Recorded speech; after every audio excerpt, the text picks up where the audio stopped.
షిరిడి సాయిబాబా కొంతమంది దేవుడే అంటూ హిందూ దేవుడు కాదని చెప్పేసి కొంతమందికి కొంతవరకు వాదనలు వినిపిస్తున్నాయి. దాని గురించి అని చెప్పేసి ప్రజెంట్ మనతో పాటు మాట్లాడడానికి హైకోర్టు జడ్జి చంద్రకుమార్ గారు ఉన్నారు. నమస్కారం సార్. నమస్కారం. దీని మీద వాదనలు వినిపిస్తున్నాయి, ఇది ఎంతవరకు వాస్తవం సార్? అది పూర్తి అబద్ధమండి. నాకు వ్యక్తిగతంగా సాయిబాబా యొక్క అనుగ్రహం చేత ఎన్నో అనుభవాలు వచ్చినాయి. నా మాదిరిగా అనుభవాలు వచ్చినటువంటి వాళ్ళు మన దేశంలో కొన్ని లక్షల మంది ఉన్నారు. లక్షల మందికి బాబా ప్రత్యక్షంగా అండ్ పరోక్షంగా అనుభవాలు ఇచ్చారు. ఎంతోమంది కళలో కనబడి చెప్పారు. కాబట్టి అవుతుందో ఇదంతా ఒట్టి ప్రచారము. దానిలో మా వరకు బాబా సర్వేశ్వరుడు, బాబా దైవము, అందులో దానిలో ఏం డౌట్ లేదు. మీరు చాలా వరకు ఆధారాలు కలెక్ట్ చేసినట్టు ఒకసారి మాకు అవన్నీ చూపెడతారా సార్? అసలు బాబా మహిమలు అనేటివి నిజంగా వాస్తవమా? అసలు ఇంతకు బాబా అంటే ఏంటి ఒకసారి చూపించారు సార్. ఇది బ్రిటిష్ వాళ్ళ బాబా కాలంలోనే దాదాసాహెబ్ కపర్దే అని ఒక ఫ్రీడమ్ ఫైటర్, దాదాసాహెబ్ కపర్దే ఆయన బాల్ గంగాధర్ తిలక్ సహచరుడు. సో ఆయన వచ్చి షిర్డీలో ఉండేవాడు ఆ టైంలో. సో అప్పుడు బ్రిటిష్ గవర్నమెంట్ ఏం చేసిందంటే డైరెక్టర్ ఆఫ్ ఇంటెలిజెన్స్ తోటి ఎంక్వైరీ చేయించింది. సాయిబాబా ఎవరు, ఈ కపర్ది అక్కడ ఏం చేస్తున్నాడు కనుక్కోవాలని చెప్పేసి. ఆ రిపోర్టు నా దగ్గర ఉంది. 17th January 1911 ఆ రోజుల్లోనే, ఎప్పుడు బాబా సజీవంగా ఉన్నప్పుడు, బాబా సమాధి కాకంటే 8 సంవత్సరాల క్రితమే బ్రిటిష్ గవర్నమెంట్ చేసినటువంటి రిపోర్ట్లో చాలా స్పష్టంగా ఆయన ఏ మతాచారాలను పాటించడు అని, ఆయన ఏదో దైవభక్తిని బోధిస్తున్నాడని చాలా మంచి విషయాలు చెప్పడం జరిగింది. రెండవది, ఇది 1921లో అంటే బాబా మహాసమాధి చెందిన తర్వాత బాబా వస్తువులను గవర్నమెంట్ స్వాధీనం చేసుకుంటుంది, ఆయనకు వారసులు లేరని. సో వీళ్ళందరూ అంటారు, మేము లేదు బాబాకు సేవ చేసుకోవాలా, పల్లకి కావాలా, రథం కావాలా, హారతి పల్లెలు కావాలా, అవన్నీ మాకు ఇవ్వండి, మేము సంస్థానం పెట్టి నడిపించుకుంటాము అని కొంతమంది భక్తులు కోరారండి. సో అప్పుడు గవర్నమెంట్ తాత్కాలికంగా ఇచ్చింది కూడా, కానీ మీరు కోర్టులో కేసేసి ఆర్డర్ తెచ్చుకోవాలని చెప్పారు కలెక్టర్ గారు. సో అప్పుడు కోర్టుకు వెళ్ళారు. కోర్టుకు వెళ్తే దబోల్కర్ ఈయన సచరిత్ర రాశాడు. ఈయన కోర్టుకు వెళ్ళి అప్పుడు స్కీమ్ కోసం కేసేశాడు. ఇది 1921 స్కీమ్ కోసం కేసేశారు. 1921 నెక్స్ట్ దీని తర్వాత ఏం జరిగిందనంటే, ఈ కేసులో ఒక పబ్లిక్ నోటీస్ ఇచ్చారు, ఎవరికైనా ఏమైనా అభ్యంతరాలు ఉంటే చెప్పండి అని చెప్పేసి. అవన్నీ విన్న తర్వాత కోర్టు ఏతుందో స్కీమ్ శాంక్షన్ చేసుకుంటూ, ఇది శాంక్షన్ చేసిన ఈ స్కీమ్ ఇది 1921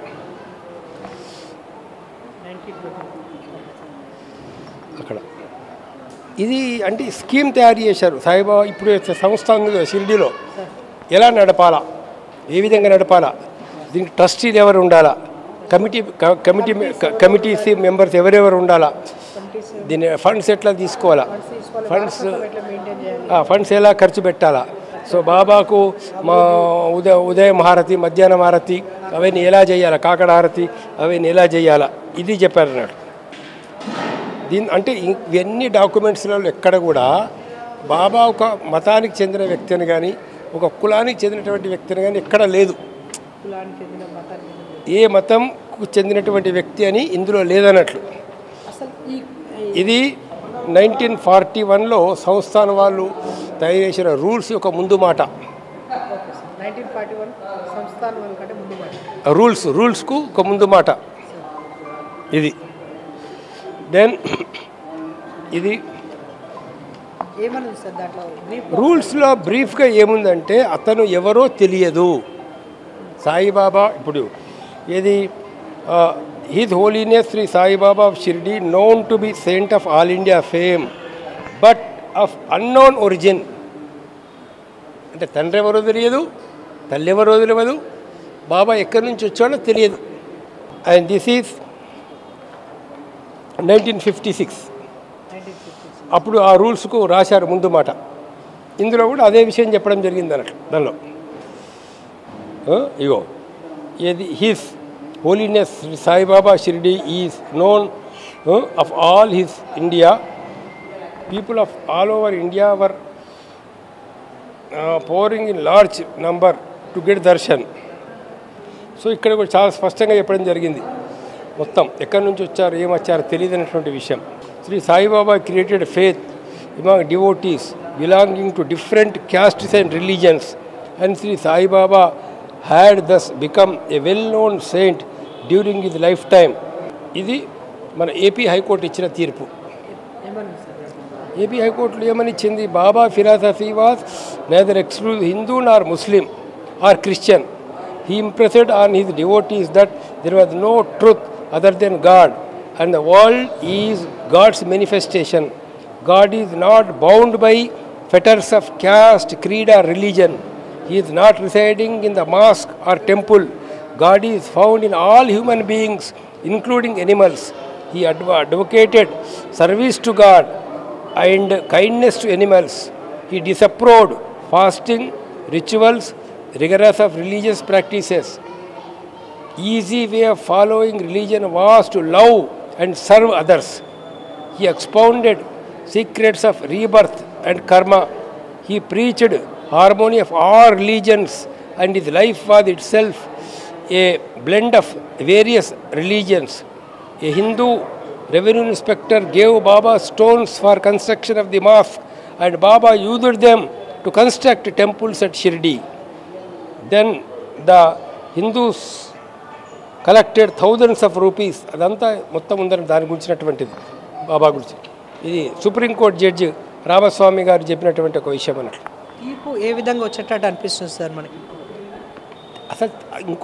అసలు వాళ్ళ దగ్గర ఒక్క డాక్యుమెంట్ లేదండి. అహ్మదాబాద్ కోర్టులో ఒక్క డాక్యుమెంట్ చూపించమనండి. ఒక్క డాక్యుమెంట్ బాబా గురించి బాబాకు వ్యతిరేకంగా ఉన్నటువంటిది ఒక్క డాక్యుమెంట్ చాలు. ఏదన్నా డాక్యుమెంట్ నేను 1911 నుంచి చూపిస్తున్నా మీకు డాక్యుమెంట్స్. 1911 1921 దాని లోపల ఇప్పుడు 1941 రూల్స్ 1933లో వాళ్ళు రాసినటువంటి. ఇప్పుడు ఫర్ ఎగ్జాంపుల్ ఒక విషయం చెప్తాను మీకు.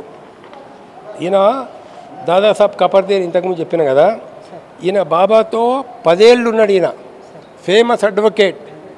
ఇంగ్లాండ్కి వెళ్ళి ప్రాక్టీస్ చేస్తుండే ఆయన ఆ రోజుల్లో. అక్కడ ఆర్గ్యుమెంట్ చెప్తుండే ఆయన. అక్కడ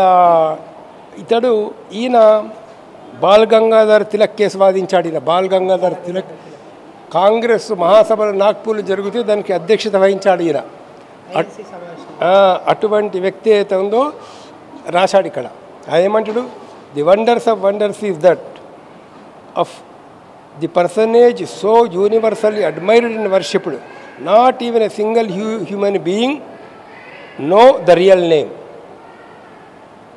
వీడు ఎట్లా చెప్తాడు ఇప్పుడు? సైఫుద్దీన్ అని మన్నాని దుబ్బని చెప్పేసి వీళ్ళు చెప్తారు. ఎక్కడికి వెళ్ళి తీసుకొచ్చారు? అది ఏం ఆధారం ఉన్నది దానికి? మా దగ్గర ఇన్ని ఆధారాలు ఉన్నాయి.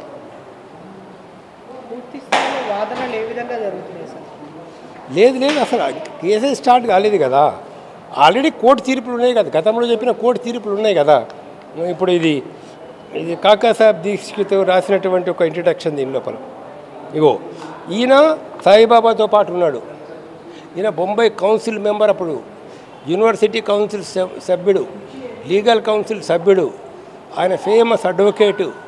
ఆయన అటువంటి వ్యక్తి ప్రాక్టీస్ వదిలేసి బాబాతో పాటు ఉండిపోయాడు. 1910 నుంచి తో పాటు ఉన్నాడు. ఇప్పుడు దీక్షిత్ వాడని కూడా కట్టించారు. ఈయన కట్టించాడు. ఇప్పుడు షిరిడీ లోపల దీక్షిత్ వాడ 1910లో కట్టించాడు. ఆయన అంత పెద్ద వ్యక్తి, అంత పెద్ద ఫేమస్, అంత గొప్ప అడ్వకేటు. ఆయన ఏమని చెప్తున్నాడు? Shri Sainath Maharaj first came to Shirdi about 50 years ago. The details about his whereabouts and his parentage are not known. ఎవరికి తెలియదు అని బాబాతో పాటు ఉన్నోళ్ళు, 10 ఏళ్ళు ఉన్నటువంటి వాళ్ళు, ఆ రోజులో ఎంక్వైరీ చేసిన వాళ్ళు, అప్పుడున్నటువంటి పోలీస్ ఆఫీసర్స్, అప్పుడున్నటువంటి డిప్టీ కలెక్టర్స్, అప్పుడు రేగేని జస్టిస్ ఉండే బాబా దగ్గరికి వచ్చేవాడు, నూల్కర్ అని సబ్ జడ్జి ఉండే బాబాతో పాటు ఉండేవాడు.